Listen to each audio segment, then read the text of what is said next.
Good morning students. आज अपन special type के ग्राफ के बारे में अध्ययन करेंगे। प्लेनर ग्राफ, समतलीय ग्राफ। समतलीय ग्राफ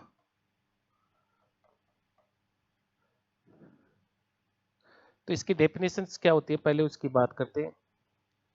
समतलीय ग्राफ का मतलब ये होता है कि कोई भी ग्राफ समतलीय ग्राफ कहलाता है यदि उसकी कोई भी दो कोर आपस में प्रतिच्छेदित नहीं करती हो। कोई भी दो कोर आपस में प्रतिच्छेदित नहीं करती हो, यानी आपके पास में कोई भी two edges are not intersect each other. तो देखिए, जैसे यह ग्राफ आपके सामने लिखते हैं, आपने इसको इससे मिला दिया,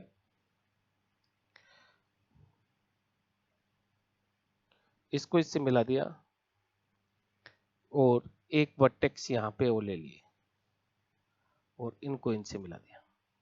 तो आप देखते हो कि ये आपका एक प्लेनर ग्राफ है या नहीं। देखने में तो क्या लग रहा है कि इसकी एजेज है वो आपस में क्या हो रही है, इंटरसेक्ट हो रही है। तो अपन प्लेनर ग्राफ उस ग्राफ को कहते हैं जिसमें उसकी कोई भी दो एजेज है वो इंटरसेक्ट नहीं हो।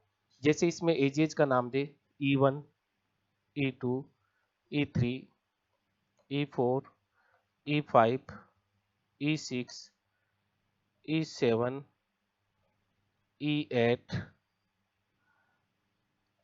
E9, E10। तो आप इसको ऐसा कर सकते हो कि जैसे फर्स्ट स्टेप में मैंने E7 को उठा के आउटसाइड में रख दिया।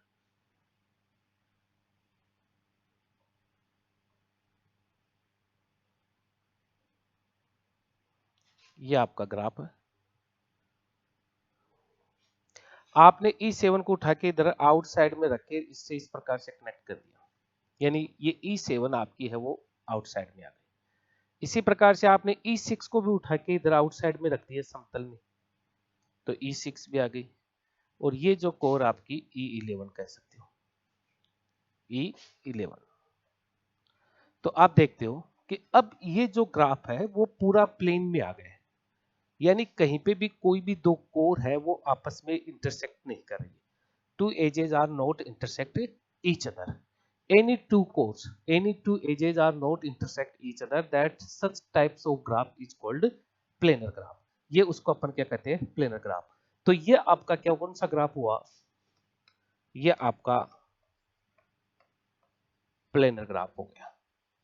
अब इसी पे दो क्वेश्चन बहुत ज्यादा एग्जाम में पूछे जाते हैं जिनके बारे में अपन स्टडी करते हैं। तो देखिए क्या होता है, जो काफी इंपॉर्टेंट क्वेश्चनों की श्रेणी में आते हैं कि जैसे द कंप्लीट ग्राफ K5, एक क्वेश्चंस कह दो या थ्योरम कह दो, the complete graph K5 on 5 vertex on 5 vertex non planar. यानी आपके पास में है कि 5 शीर्षों पर पूर्ण ग्राफ, 5 शीर्षों का जो पूर्ण ग्राफ है वो कैसा होता है आपके पास में, असमतलीय होता है। ये आपको सिद्ध करना है। तो अब सबसे इंपॉर्टेंट बात है जिसे लास्ट वीडियो में आपको बताया कि K5 किस प्रकार से बनता है। तो सबसे पहले आप उस ग्राफ को बनाएंगे। तो देखिए इसके प्रूफ में अपन क्या करेंगे, the complete graph, complete graph K5 is, आपके पास में कैसा होता है, इसमें 5 वर्टेक्स होते हैं।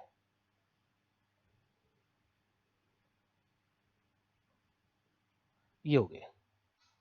तो एक V1 वर्टेक्स हो गया, एक V2 हो गया, एक V3 हो गया, एक V4 हो गया, एक V5 हो गया।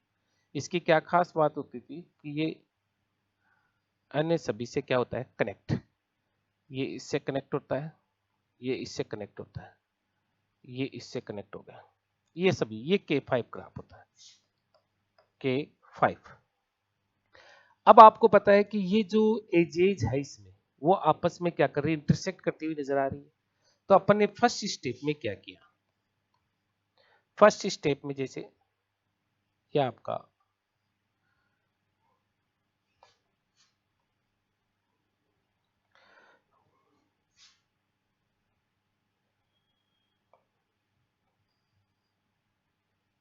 K5 है। पहले मैंने इस एज को नाम दे दिया, जैसे E1 को, इस E1 को उठा के साइड में रख दिया, क्योंकि ये इन दो एजेस को क्या कर रही है, इंटरसेक्ट कर रही है। तो इसको उठा के इस प्रकार से प्लेन में रख दिया। ये लीजिए, E1 को उठा के साइड में रख दिया। दूसरी बात में इसमें ये जो एजेज है इसको कह दो E2, E2 को भी उठा के क्या कर दिया, साइड में रख दिया। ये लीजिए, ये E2। अब रिमेन्स क्या बचा वो देख लेते हैं। ये एज यहाँ पे रही है, और ये एज आपकी यहाँ पे, और ये एज आपकी यहाँ पे। इस प्रकार से ये ग्राफ की फर्स्ट स्टेप कर दी कि आपने E1 E2 एज को उठा के साइड में रख दिया। अब जैसे मान लीजिए कि इस एज का नाम E3 है और इस एज का नाम E4 है, इस V2 को V4 से कनेक्ट होने वाली को ये कह दिया। तो जैसे ही मैं क्या करूंगा कि अब इस एज को उठा के इधर पीछे की तरफ इस प्रकार से शिफ्ट करने की कोशिश करूंगा।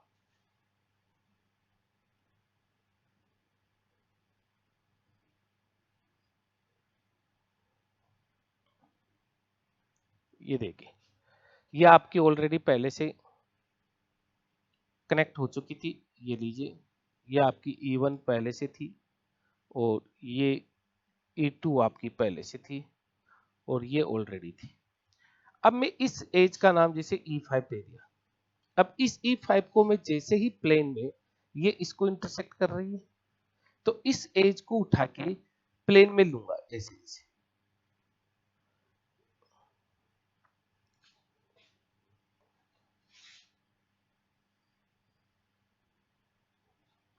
प्लेन में लेते हैं अपन, तो देखिए क्या होता है कि मैं जैसे ही इस एज को, एक मिनट,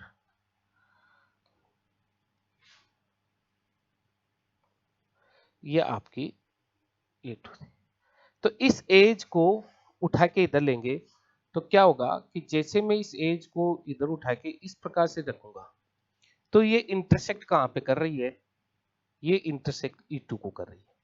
यानी E5 है, E5 है, इज इंटरसेक्ट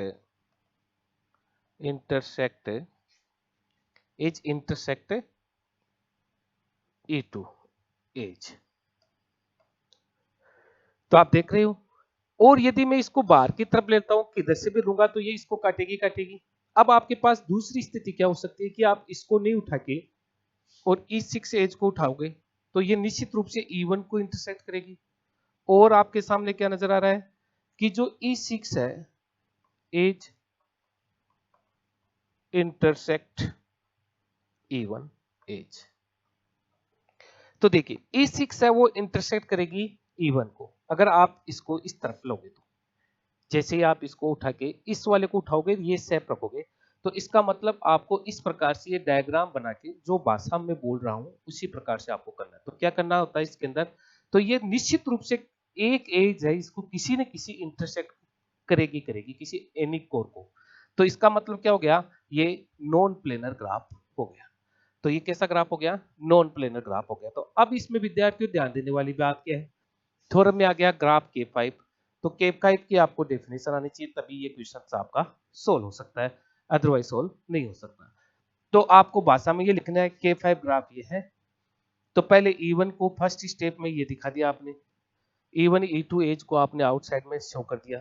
फिर आपके पास दो अपॉर्चुनिटीज है, एक E5 और एक E6, क्योंकि ये दोनों इंटरसेक्ट करिए। इसको उठा के बाहर की तरफ लूंगा तो ये निश्चित रूप से E2 को काटेगी, और E6 को आउटसाइड में लूंगा इस प्रकार से उठा के, तो ये E1 को काटेगी। तो ये दोनों एज आपस में किसी न किसी एज को जरूर काटेगी, एक को इंटरसेक्ट हटाने के लिए। तो निश्चित रूप से ये कैसा हो गया, नॉन प्लेनर ग्राफ हो गया।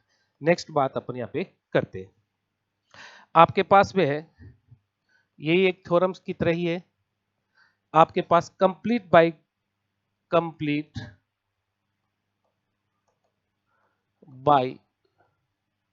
Parted graph, complete bipartite graph K33 is non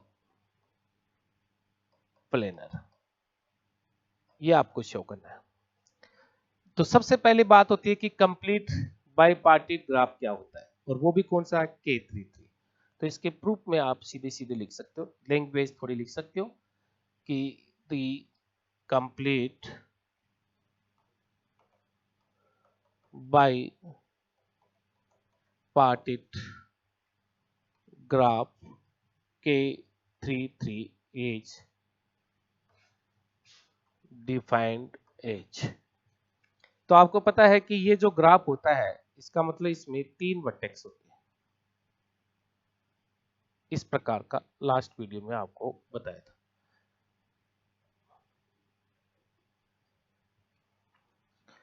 तो ये वर्टेक्स आपका कनेक्ट होगा इससे, और ये आपका कनेक्ट होता है इससे, और ये आपका वर्टेक्स कनेक्ट हो गया इससे। इसको V1, इसको V2, इसको V3, इसको V4, इसको V5, इसको V6। तो आपको पता है कि V जो सेट होता था उसमें कितने वर्टेक्स है, 3, 4, 5, 6। इससे एक V1 सेट बनाया जाता है। इस प्रकार से लेते हैं कि आपस में कनेक्ट नहीं हो, तो V1, V2, V3 ले लिया, और एक V2 सेट लिया जाता है जो आपके पास में V4, V5, V6। ये आपका कौन सा कंप्लीट, ये आपका कंप्लीट बाईपार्टिट ग्राफ है।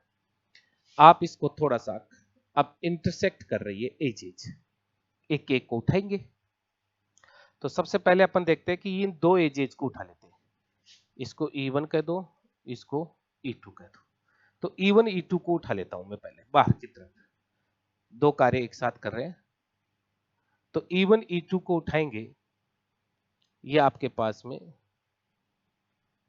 V1, V2, V3, V4, V4, और ये आपका V5 है, और ये आपका V6 है। तो अपने पास में देखिए ये एजेज सेम रखेंगे, ये वाली एजेज, ये वाली एज सेम रखेंगे, और ये वाली एजेज भी सेम रख रहे हैं, और आपके पास में ये वाली एजेज भी सेम रख रहे हैं, और ये वाली एज भी सेम रख रहे हैं। और E1, E2 को उठाएंगे, E1, E2 को उठाएंगे, और ये एजेज भी आपकी सेम रख रहे हैं। तो मैंने इसमें E1, E2 एज को उठाएंगे, तो देखिए एक मिनट, अपने पास में ये थोड़ा सा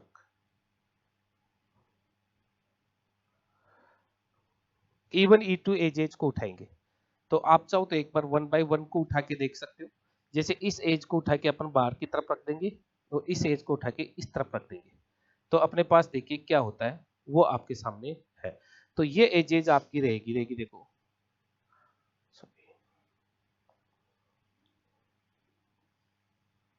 ये एजेज तो आपकी है ही है। तो E1 एजेज है जो आपके पास में, ये एजेज इतनी है, सिर्फ अपने कौन सी एजेज होनी की, E1 और E2। तो E1 को उठाएंगे यहां से, और आपने इसको आउटसाइड में इस प्रकार से लगा दिया, ये लीजिए E1। और E2 एजेज है, E2 एजेज है, उसको आप जैसे ही इस कट से हटाओगे, अब E2 एज आपकी ये थी यहां पे, आप इसको यदि इस तरफ से हटाओगे, इस तरफ से ऐसे, तो ये इंटरसेक्ट करेगी किसको, E2 एजेज इंटरसेक्ट करेगी आपको यहां पे। और यदि आप इसको यहां से इधर से लेना चाहोगे, तो भी ये इंटरसेक्ट कहां कर रही है, आपको यहां पे इंटरसेक्ट कर रही है। तो निश्चित रूप से जो E1 है या E2 है, E1 और E2 है, जो E1 और E2 है आपके सामने, इसको कहीं ना कहीं पे इंटरसेक्ट निश्चित रूप से करेगी, कि आपके पास में, तो ये E1 और E2 इसको इंटरसेक्ट कर रही है। तो डेफिनेटली ये ग्राफ कैसा हो गया आपके पास में, प्लेनर ग्राफ हो गया। अब इस डायग्राम को अपन दूसरे तरीके से बनाते हैं। चलो, इसको एक तरीके से तो ये दिखाई दे दिया, दूसरे तरीके इसका ये बता देते हैं, जैसे E1, E2, E3, E4, E5 edges दे दिया, ये E6, ये E7, और ये एजेज के नाम आपके सामने आई गए हैं, E5 आ गया, सब आ गया, और ये E8 आ गया। तो मैं इसको थोड़ा सा अलग तरीके से भी आपको बता सकता हूं, और वो देखो किस प्रकार से। ये लीजिए, इसको हटा देते हैं, एक मिनट, एक केस तो ये हो गया। मैंने इन सभी वर्टेक्स को एक सर्किल के रूप में शो कर दिया, एक सर्किल के रूप में इस प्रकार से शो कर दिया कि जैसे V1 ये V6 है और यहाँ पे क्या ले लिया V2, यहाँ पे क्या ले लिया V4। एक तो ये आ गया अपने पास में, यहाँ पे ले लिया मैंने V5 और यहाँ पे क्या ले लिया V1 और यहाँ पे क्या ले लिया V3 है। इस वर्टेक्स को उठा के इधर ले गए और इसको उठा के इधर ले आए। तो आपके पास में देखो इनके एजेज शो कर दो, V1 से V5 कनेक्ट हो रहा है तो वो कौन सी एज है E6। V1 से V6 कौन सी कनेक्ट हो रहा है, V1 से V6 है वो कौन सी है E7।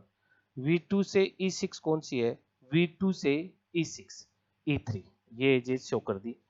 और ये V2 से V4 एज कौन सी है, V2 से V4 है E4, इसको शो कर दिया। और ये आपके पास में यहाँ पे जो एज आ रही है V3 से V4 वो आ गई E8 और ये आपने यहाँ पे इसको शो कर दिया। और वो है V5 से V3, V5 से V3 का नाम दे दीजिए E9। E9 एज आपके आ गए। तो ये एजेज तो आ गई इतनी। तो अब बच्ची कौन सी, जैसे V1 से V4 कनेक्ट हो रहा है कर दो, ये लो कर दिया। प्लेनर ग्राफ बन रहा है अभी तक प्लेनर ग्राफ बन रहा है अपने पास अभी तक प्लेनर ग्राफ बन रहा है।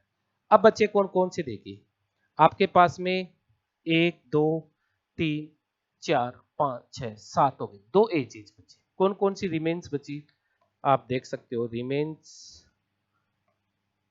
Edges are. देखिए एक तो आपके पास में बच गई E2 और एक आपके पास में बच गई है E9, ये 2 एजेज बचे। अब देखिए E2 को V3 से, E2 है वो V3 से V6 को कनेक्ट कर रहा है। तो देखिए V3 से V6 को कनेक्ट कर रहा है तो इसको आउटसाइड इस प्रकार से शो कर सकते हैं। तो ये कौन सी आ गई E2। अब अभी तक ये ग्राफ जो आपको दिखाई दे रहा है वो कैसा बन रहा है, प्लेनर ग्राफ बन रहा है। अब एक एज बची, इसको शो कर दिया आपने। अब एक एज रिमेन्स बची, वो कौन सी बची E9। E9 किससे कनेक्ट है, V3 से V5। E9 है वो V3 से V5, तो V3 से V5 तो E9 आ गया, एक E2 बच गई ना और एक V1 से V5, V1 से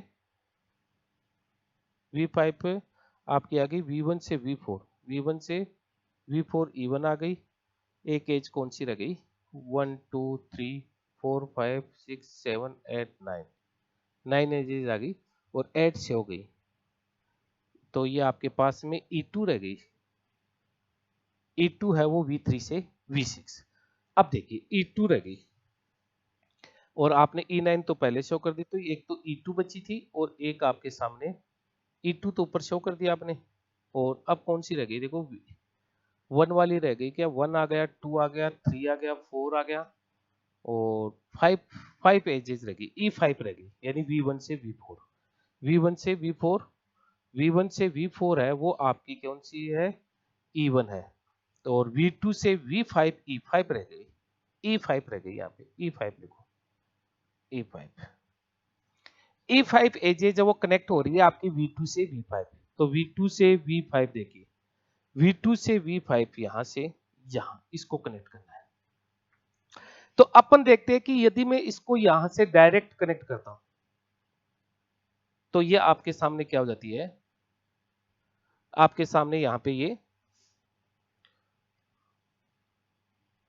आपके सामने क्या हो जाती है, यहां पे इंटरसेक्ट करेगी।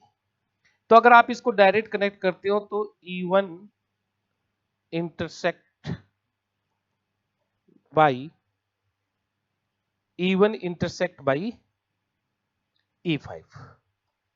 और क्या नजर आ रहा है देखो, अदरवाइज क्या होगा कि मैं इसको बाहर की तरफ लिखना चाहूं तो बाहर की तरफ अगर इसको इसे शो करूंगा, कौन सी एज को E5 को, ये आपकी कौन सी एज है E5, E5।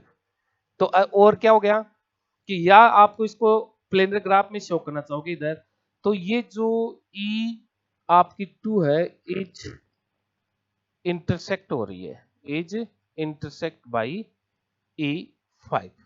तो दोनों ही स्थितियों में ये आपकी क्या हो रही है, इंटरसेक्ट हो रही है। इंटरसेक्ट होने का मतलब ये हो गया कि ये निश्चित रूप से ये कोई ना कोई दो कोर इसकी इंटरसेक्ट होगी। तो कोई भी दो कोर अगर इसकी इंटरसेक्ट होती है तो ऐसे ग्राफ को अपन क्या कहते हैं, नॉन प्लेनर ग्राफ, या अपन कहते हैं कि ये आपका प्लेनर ग्राफ नहीं। तो इसे अपन कहते हैं कि ये ग्राफ भी कैसा हुआ आपके पास में, असमतलीय ग्राफ हुआ। ये आपके सामने इस प्रकार से असमतलीय ग्राफ की बात थी, जिसके अंदर अपने इसके एग्जांपल्स की स्टडी की। अब बात करते हैं अपन दूसरी बातें जो आपके लिए काफी इंपॉर्टेंट है और उनको अपन देखते हैं। तो ये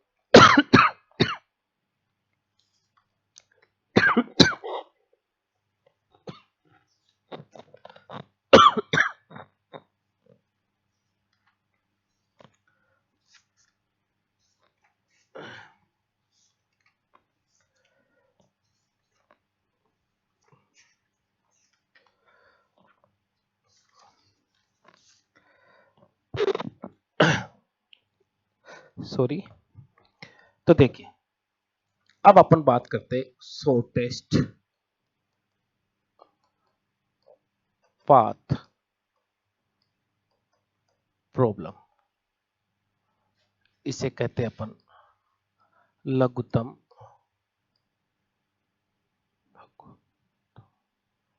लघुत्तम मार्ग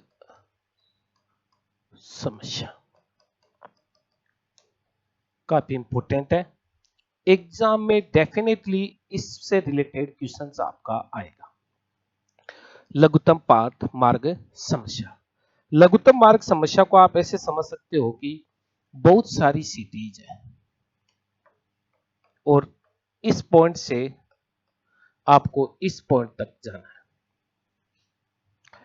तो आपके पास इनमें पाथ होते हैं, ऐसे बहुत सारे रास्ते होते हैं।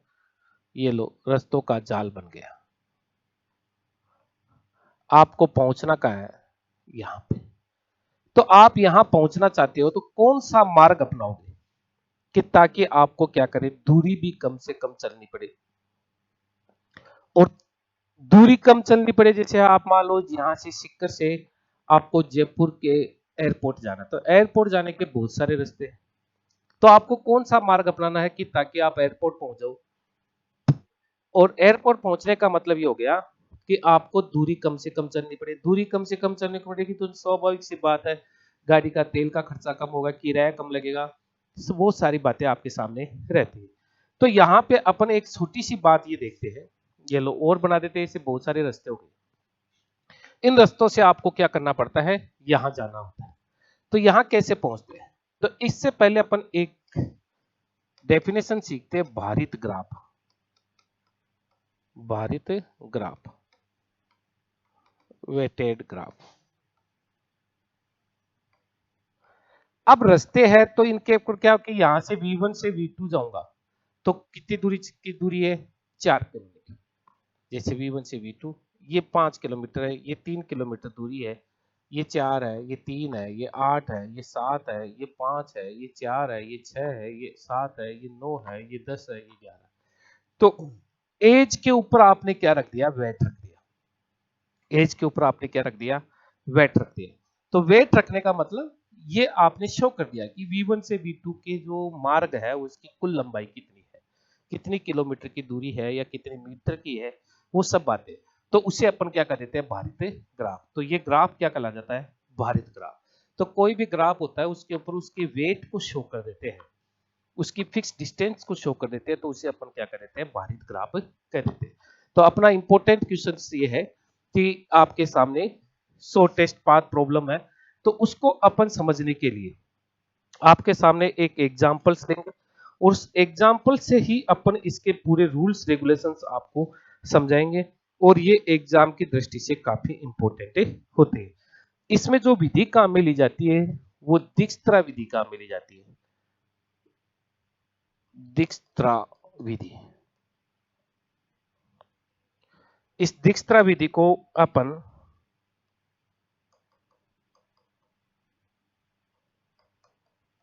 दिक्स्त्रा मेथड, ये आपके सामने काम में ली जाती है।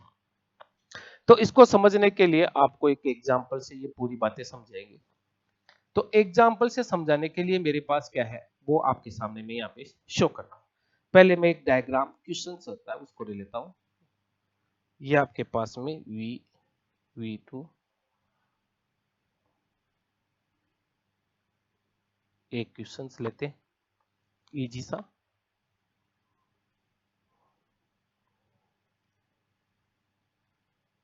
ये वर्टेक्स है V1, किताब का उठा लेते V1 V2 V4 V3 और ये आपके पास में V5 V6। अब इनके वेटेज भी शो कर देते हैं।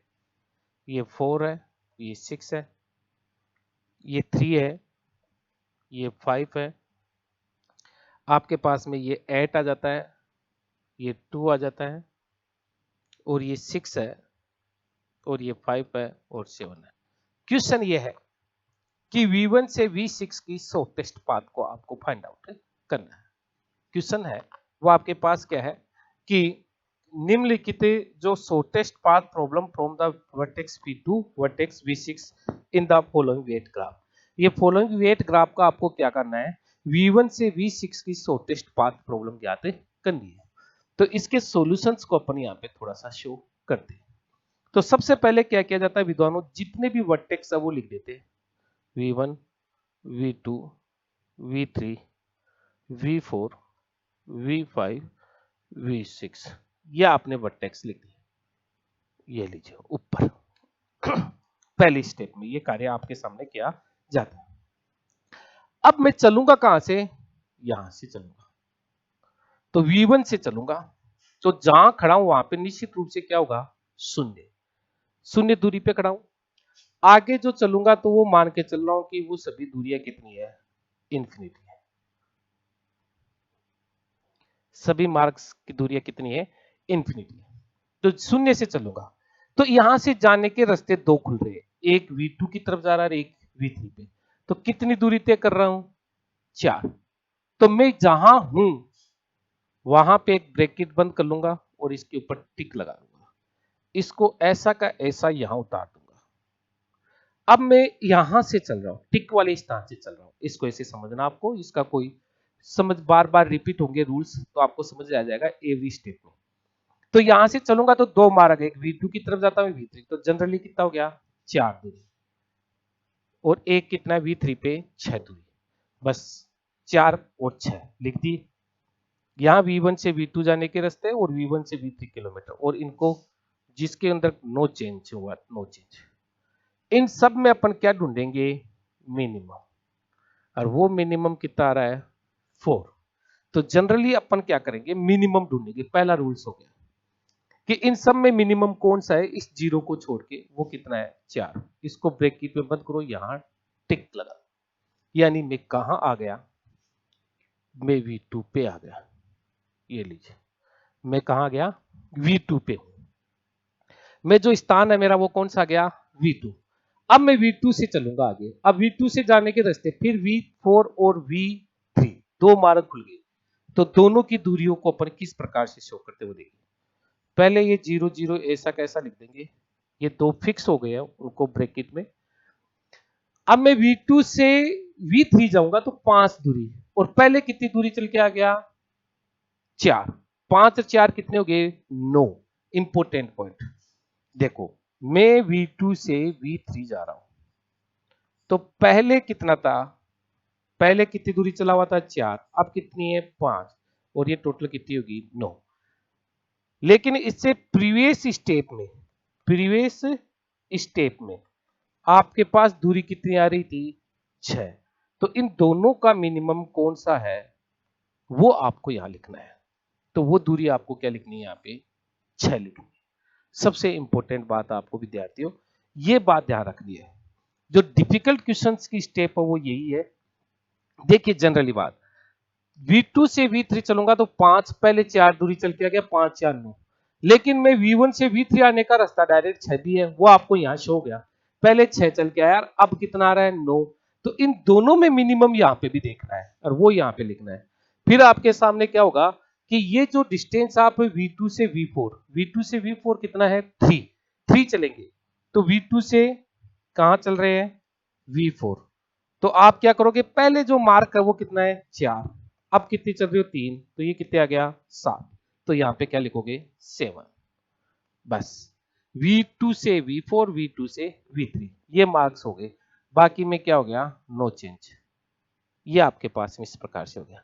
अब वही फंडा रिपीट द रूल्स, मिनिमम ढूंढेंगे, बोलो इन सब में मिनिमम कौन सा है 6, पूरी लाइन में मिनिमम, ये इंफिनिटी है, इनमें नहीं देखेंगे जो ब्रैकेट में बंद है, तो मिनिमम पे अपन टिक कर लेंगे और इसको, तो अपन कहां पे आ गए V3 स्थान पे आ गए, यानी मैं अब जो हूं वो कहां हूं V3 स्थान, तीसरी स्टेप में V3 पे हूं।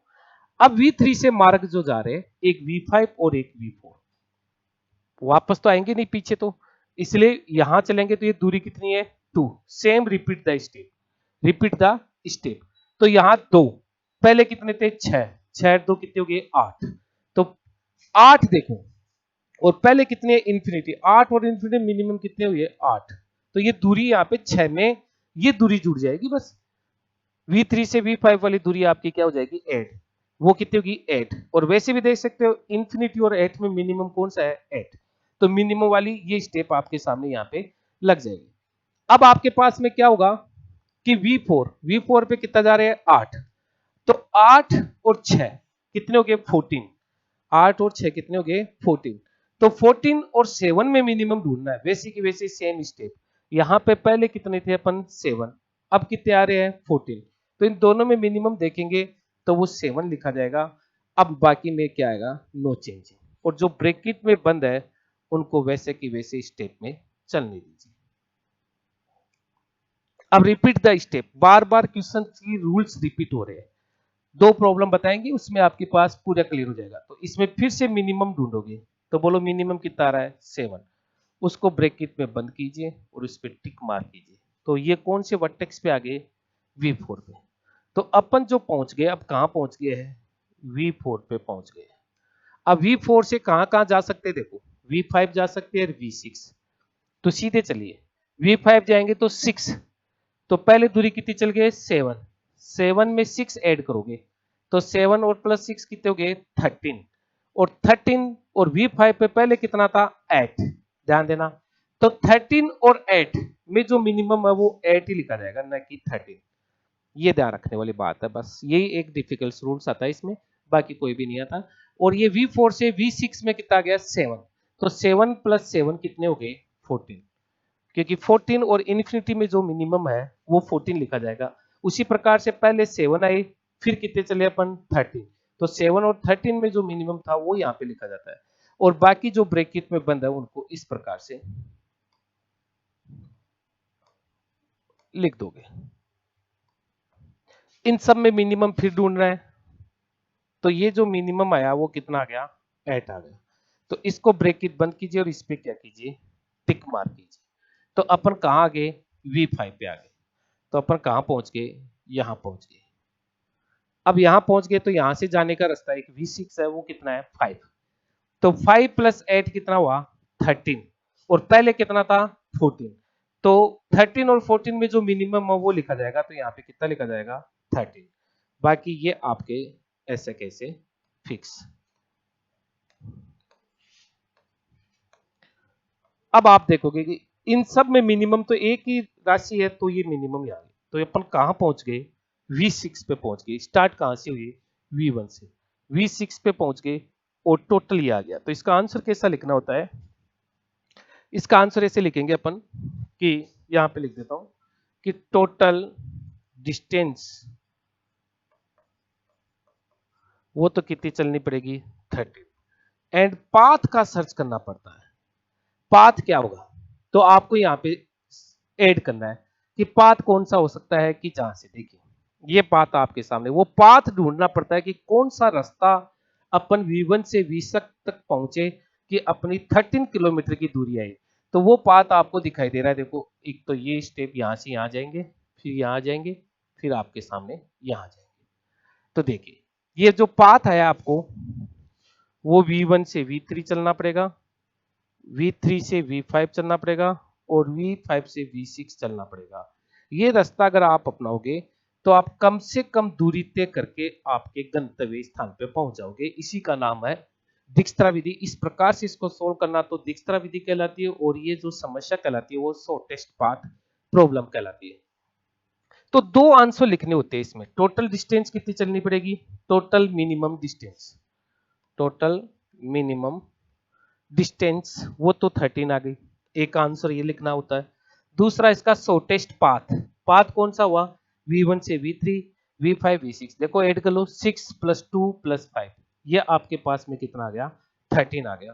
तो इस प्रकार से इन समस्याओं को अपन क्या करते हैं, सोल्व करते हैं। तो नेक्स्ट एक एग्जांपल्स और लेते हैं आपके सामने और उसको देखते हैं कि किस प्रकार से इसको सोल्व करते हैं। तो चलिए बुक का एक क्वेश्चन ले लेते हैं। एक क्वेश्चन है आपके सामने,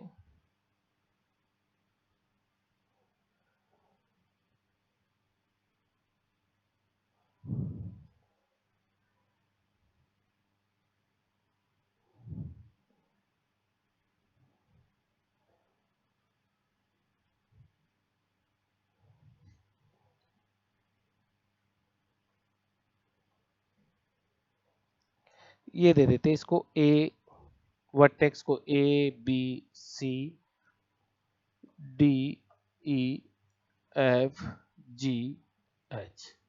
ये आपने इसके वर्टेक्स को नाम दे दिया।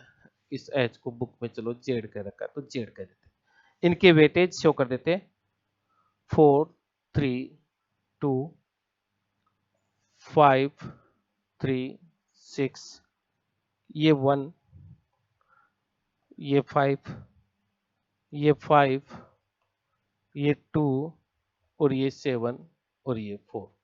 आपको शॉर्टेस्ट पाथ फाइंड आउट करना है A to Z। A to Z में आपको क्या करना है, शॉर्टेस्ट पाथ फाइंड आउट करना है। तो सबसे पहले इसके सॉल्यूशंस में क्या करोगे आप, A B C D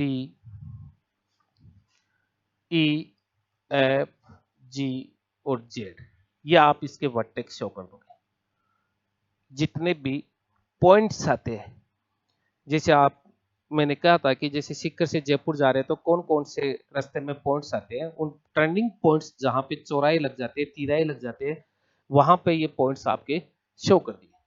पहली स्टेप जहां है वहां 0 और बाकी की डिस्टेंस को अपन इन्फिनिटी से शो कर देंगे। पहला स्टेप ये हो गया। इन सब में मिनिमम ढूंढेंगे, वो 0 हो गया और इसको टिक मार्क कर दोगे। ये फर्स्ट रूल्स है। तो अपन कहां पे है, अपन ए पे है। ए पे होने का मतलब ये हो गया कि अब मैं ए से जाऊंगा बी पे और ए से सी, दो मार्ग है मेरे पास। कितने मार्ग है, दो मार्ग, ए से बी, ए से सी। तो 4 और 3, बी तक दूरी तो कितनी आ रही है, 4 और इस पे 3 और बाकी में नो चेंजिंग। तो ये नो चेंजिंग का सिस्टम इस प्रकार से, जो ब्रैकेट बंद है उसको ब्रैकेट बंद। अब इस पूरी लाइन में मिनिमम ढूंढना है ब्रैकेट वाले को छोड़ के, तो इन दोनों में मिनिमम कौन सा है, सी। तो अपन यहां पहुंच गए, यानी अपन कहां पहुंच गए, यहां पे इस स्थान पे पहुंच गए। तो यहां से 3 मार्ग चल गया, एक तो बी की तरफ, एक डी की तरफ और ई की तरफ। अब ध्यान देने वाली बात है, जो फिक्स हो गए उनको तो लिख दो जैसे पहले ही, ये लो। अब देखिए ई की तरफ जाऊंगा, पहले बी की तरफ चलते 2, तो 2 दूरी चलूंगा, पहले 3 चल के आ गया तो कितनी हो गई, 5। अब यहां पे पहले कितनी थी, 4, अब कितनी आ रही है, 5। तो 4 व 5 में मिनिमम है वो कितना है, 4 लिखोगे। तो बी की डिस्टेंस है वो कितनी लिखनी पड़ेगी आपको, 4। अब सी से डी 3, 3 + 3 कितने हो गए, 6, तो यहां 6 लिखोगे। सी से ई 6, पहले चल के आए हैं 3, 6 + 3 कितने हो गए, 9, तो यहाँ पे 9 लिख दोगे और बाकी में नो चेंज। वही फंडा, इस पूरी लाइन में मिनिमम ढूंढना है, वो कितना आ रहा है, 4। इसको कीजिए और इसको टिक मार्क कीजिए। तो अब अपन कहां पे पहुंच गए हैं, बी पे। टिक मार्क का मतलब हो गया अपने को बी से डिस्टेंस ढूंढनी है। तो जो ब्रैकेट बंद हो गए हैं उनको तो ऐसे कैसे लिख दीजिए। अब चलते हैं, बी से डी रास्ता है, सिर्फ एक रास्ता, वो कितना है, 5। तो 5 + 4 कितने हो गए, 9, बी से डी जाने का रास्ता है एक है, वो कौन सा है 5, तो 5 और पहले चल के आगे 9, तो 6 और इसके अंदर 9 में मिनिमम जो है वो कितना लिखा जाएगा 6 लिखा जाएगा, और ये 9, ये इंफिनिटी, ये इंफिनिटी और ये इंफिनिटी, इस प्रकार से ये डिस्टेंस आपकी कवर हो जाएगी। इन सब में फिर मिनिमम देखेंगे, वही रिपीट द रूल्स, ये लीजिए मिनिमम, और ये आपके पास में 0 4 3 6 है। तो डी से रास्ता देखिए, डी से ई जा सकता हूं 1, 1 प्लस 6 कितने हो गए 7, तो 7 और 9 में मिनिमम कौन सा हुआ 7, तो ये ई के नीचे 7 लिख दोगे। फिर डी से कहां जा सकते हैं 5, दूरी एफ पे 5, और 5 6 5 कितने हो गए 11, तो यहाँ 11 लिख दोगे। बस दो ही मार्ग है, एक ई की तरफ जाने का वाले का, एक एफ की तरफ, बाकी में नो चेंजिंग। फिर वही बात पूरी लाइन से हो गई, इसमें मिनिमम देख लो, उसको टिक मार्क कर लीजिए और इस पे टिक लगा लीजिए, ये रिपीट होते जाएंगे ऐसे कैसे 0 4 3 नो चेंजिंग, इनमें जो ब्रैकेट बंद हो गए। अब अपन जहां टिक मार्क है वहां से चलेंगे ई से, ई से मार्ग एक डी की तरफ, डी ऑलरेडी सिलेक्ट हो चुका है इसलिए वापस नहीं जाएंगे, जी की तरफ जा सकते हैं 5, तो ये 7 और 5 12 हो गए, तो 12 और इन्फिनिटी में मिनिमम 12 है इसलिए 12 लिख दिए 12। अब फिर इसमें मिनिमम देखोगे, ये मार्क आपके सामने ये आ जाएगा 11। हर स्टेप में रिपीट्स हो रहे, दो ही बातों का ध्यान रखना, एक ऊपर जो मिनिमम है उस ऊपर वाली संख्या में जो टोटल आ रहा है उन दोनों में मिनिमम देखना है, फिर लास्ट में फाइनली मिनिमम देखना है। तो अपने पास में ये अपन कहां पे आ गए एफ, जो एफ है आपके सामने वो यहां पे आ गए।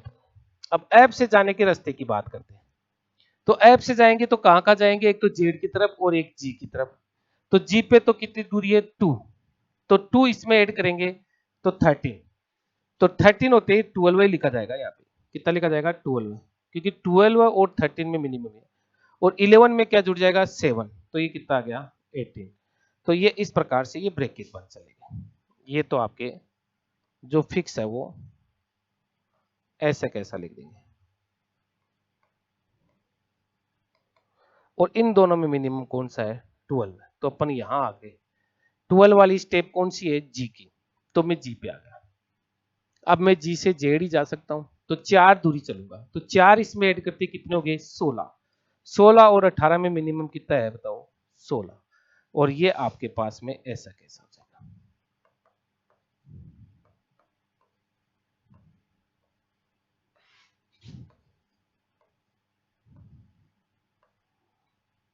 अब इन सब में मिनिमम कितना आ गया 16 आ गया, तो आपके पास में ये जो रिजल्ट है वो कितना आ गया 16 आ गया।